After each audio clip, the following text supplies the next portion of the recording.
What's going on, Japan? Cruz here. Today we're going to be talking about a little bit of a more serious topic, the topic of why did I quit cycling, why did I quit racing more specifically. So I've had a pretty long cycling career. It's been over 10 years since I first started getting serious in cycling, and throughout that time period I've quit racing 3 times and then was re-motivated to start racing again. So I want to talk a little bit about that today, since I'm going through kind of a similar thought process and maybe some other people have some experience struggling through these same thoughts. So we're going to be talking about that on today's ride. So first, let's go head outside. It's another blistering hot day here in Japan. I think today we're going to be peaking about 38 degrees Celsius plus humidity, so gonna easily get over 40 degrees, over 100 degrees Fahrenheit. So let's get on the road.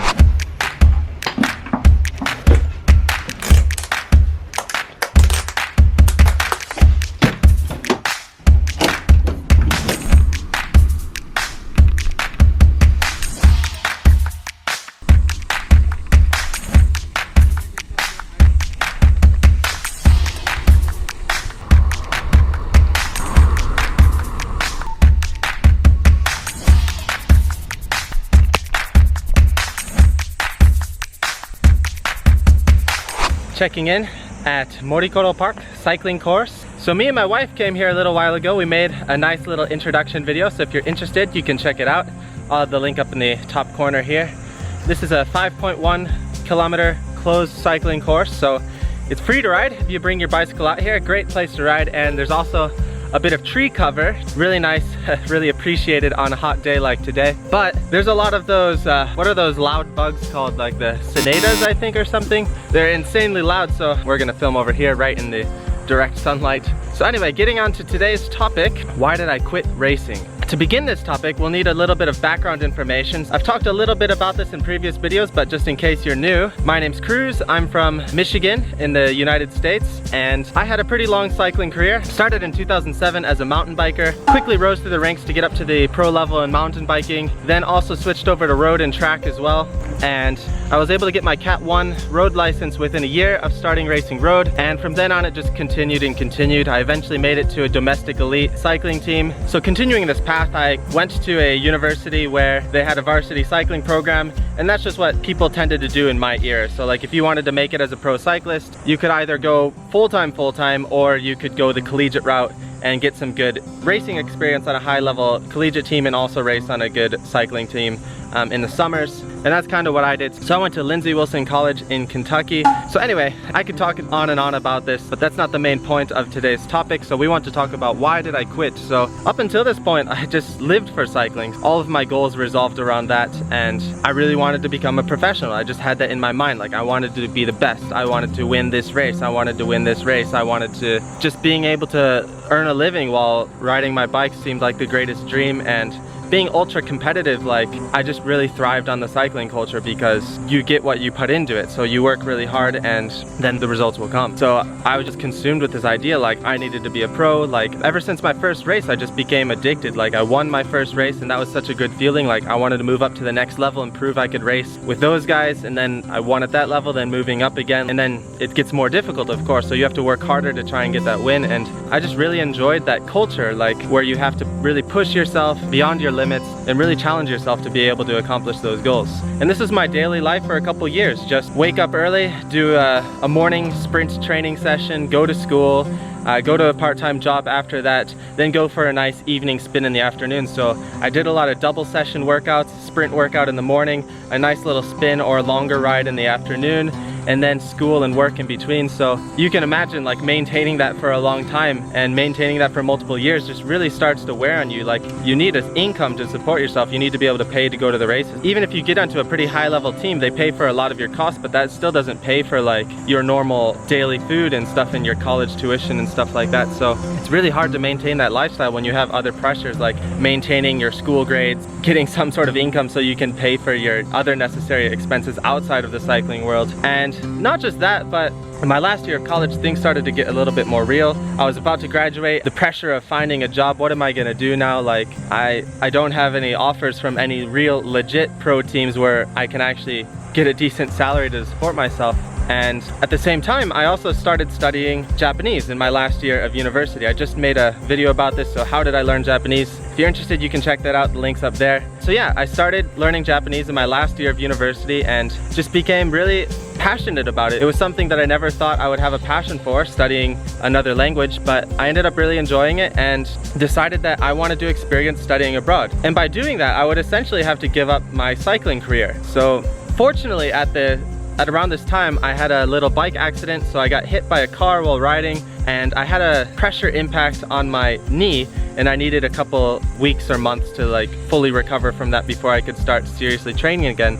This is kind of a really hard topic to talk about, but after that crash, I honestly felt relief, like I had an excuse to quit cycling. And it was at that moment that I realized I'd let things go too far. Just the pressure of competition, the pressure of wanting to do really well had affected me a lot more than I thought it had. And now I finally had this escape. I had something that I could put all my energy into, so kind of jumping from one bucket to another bucket where I had all this extra energy and motivation to do something, and I put all that towards my learning Japanese. So I went to Japan and I didn't touch a bike for almost a full year. The months leading up to going to Japan, I didn't touch a bike. I would just study Japanese, and for the first time in my entire college life, I guess I experienced a normal college student's lifestyle. Because as a collegiate athlete aiming to become a professional, there's a lot of sacrifices that you need to make. Like on the weekends, you're traveling every weekend, you're going to another state, you're traveling to this other big race, and you can't party during the week because you're busy with classes, you're busy with training. So I think in America, at least, a lot of people have this sort of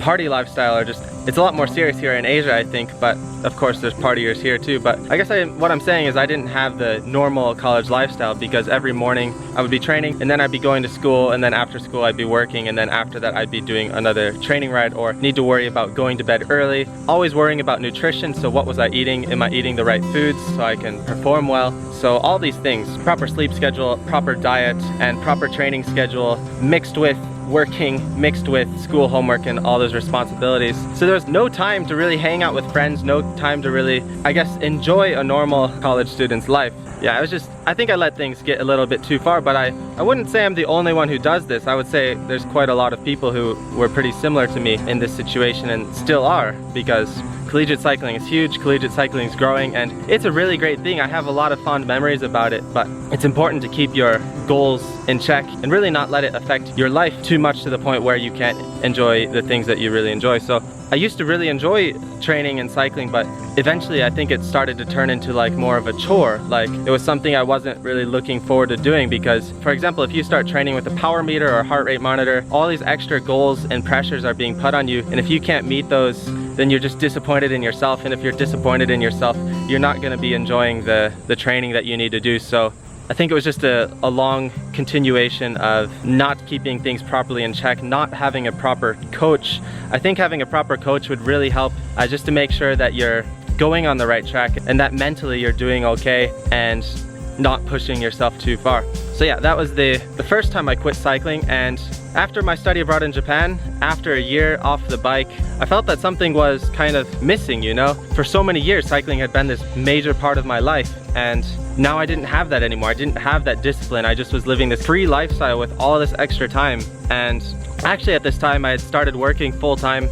I'd finished my study abroad, I got a full-time job at a bank. I was working at the bank, and I guess life started to get really boring. Like, I was in the middle of the countryside in Kentucky, that's where I moved to. I just started to get really bored with my daily routine. Like, my work wasn't super difficult, and I just didn't really like the routine of just drive to work, do work, drive home, and like eat dinners, watch a movie, and I don't know, I wanted something more than that. So I decided that I was gonna start riding again. So I decided to join a team again.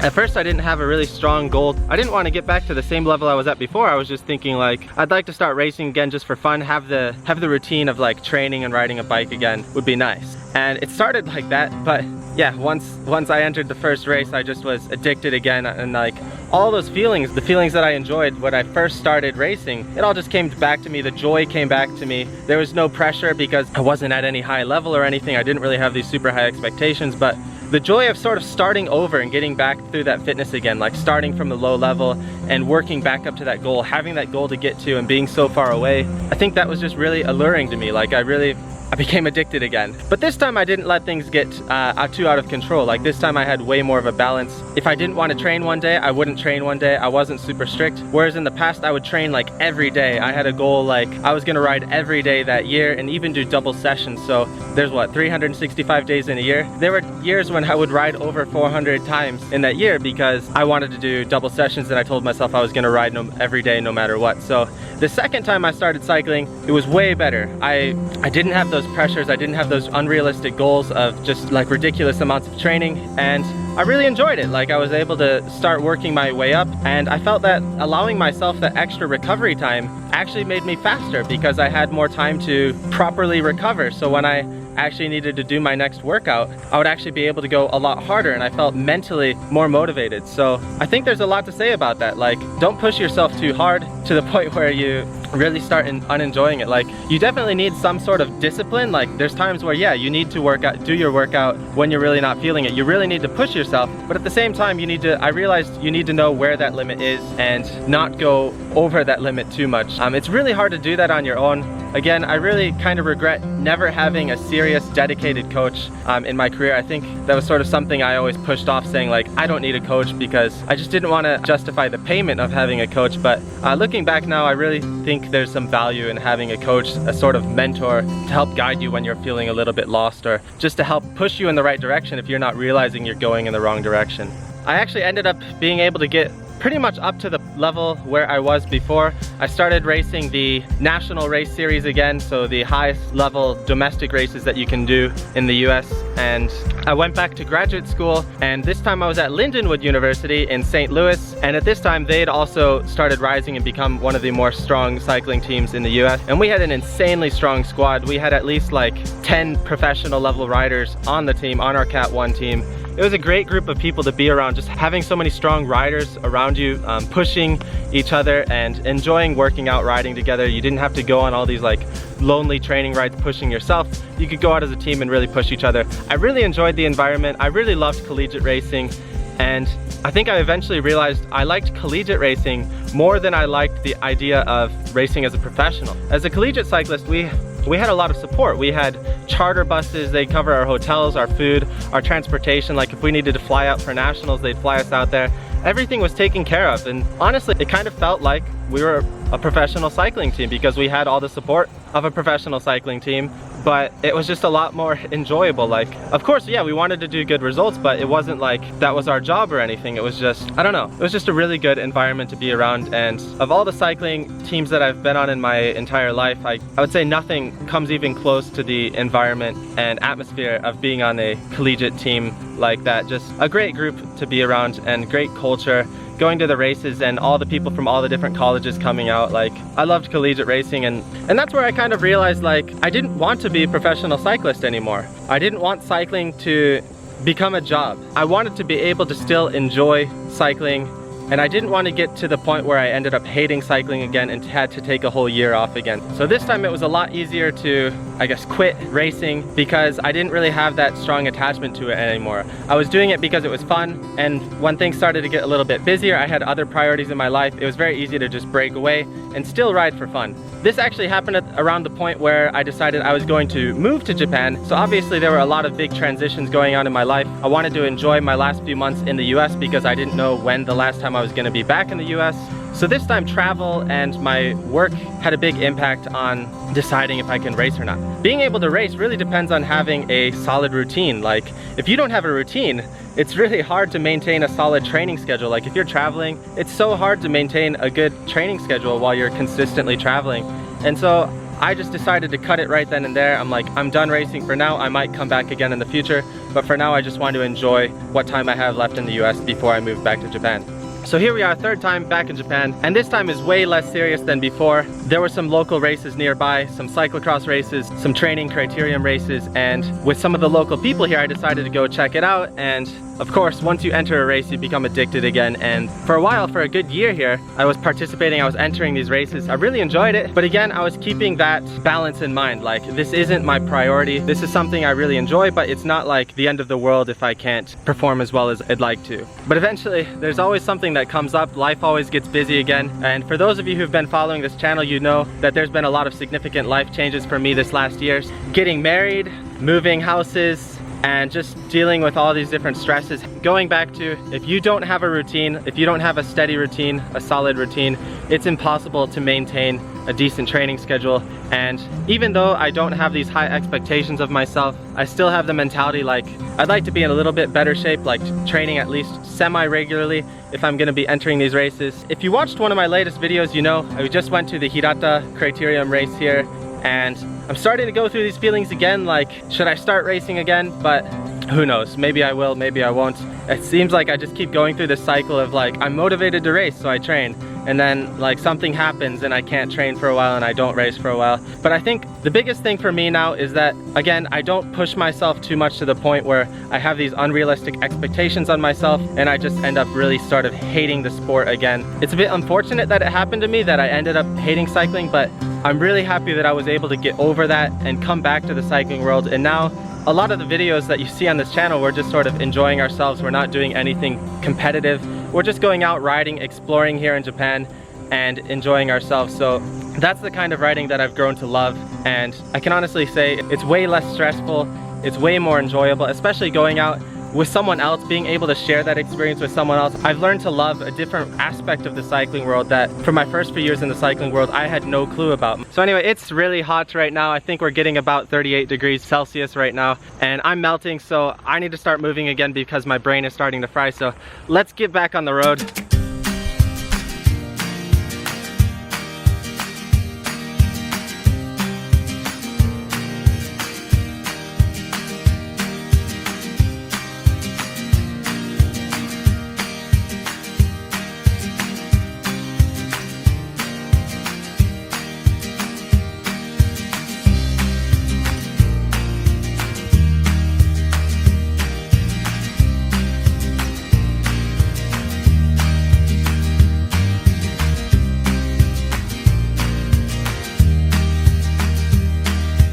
So yeah, it's way too hot out there, and we're gonna continue this video in here. So in summary, this has been a long story. There's been the 3 times that I quit. One of them was the more serious one where I realized that professional cycling wasn't for me. There was other things that I wanted to do with my life, and I wasn't really enjoying riding bicycles anymore. I started to sort of detest riding bicycles. It felt more like a chore than it was something that I enjoyed. So when I first started cycling, you do it because you enjoy it, like the riding, the feeling of riding a bicycle. You feel just the freedom, the sense of adventure, the sense of competition, like everything was very pure and very enjoyable. But as I started to climb the ladder, I guess, in the professional cycling world, like everything just started becoming more and more less enjoyable, I guess is the easiest way to say it. And now I've got this nice balance of where if I'm motivated to race and I have the time to race, I'll do so. I'll train for it. I'll enter some races here. If I don't win, it's not the end of the world. And the last few months I haven't raced at all. I've ridden a few times, like you see there's all these long rides here on our vlog, on our YouTube channel here, but honestly, like, we don't ride that much. Like if you check my Strava profile, like if you check how much I've ridden this year compared to like years in the past, I'm barely riding. I'm just riding my commute to work, and then all of a sudden we'll ride like 150k on the weekend. And the only reason I can do that is because I have some sort of muscle memory from when I used to train in the past. Whereas I don't know how my wife does it. Like, she barely trains, but she can still knock out these really long rides. She just has some crazy natural talent or something like that. So the golden question, will I be racing again this year? And the answer to that is, we'll see. I'm not quite sure yet. Right now I'm starting to think like, yeah, I'd like to race again, but like in reality, who knows? Like right now I have the motivation. Right now I'm trying to train like at least like 5 days a week or so if I can maintain that, but we're gonna be traveling again this summer. Actually, we have a pretty big secret announcement coming up. That'll be coming up in one of our next few videos, so be on the lookout for that. We're gonna announce our summer travel plans, and I'm really excited about this one. Can't wait to tell you guys. But we're gonna end things here for today. hopefully this video sort of makes sense. I've been sort of rambling a bit, but hopefully there's someone out there who can relate, who found this useful. Anyway, that's it for today. As always, thanks for watching. If you're interested in more videos about cycling, life in Japan, we make weekly videos here on the Two Wheel Cruise channel, so if you're not subscribed, consider subscribing, and we'll see you next time here on Two Wheel Cruise.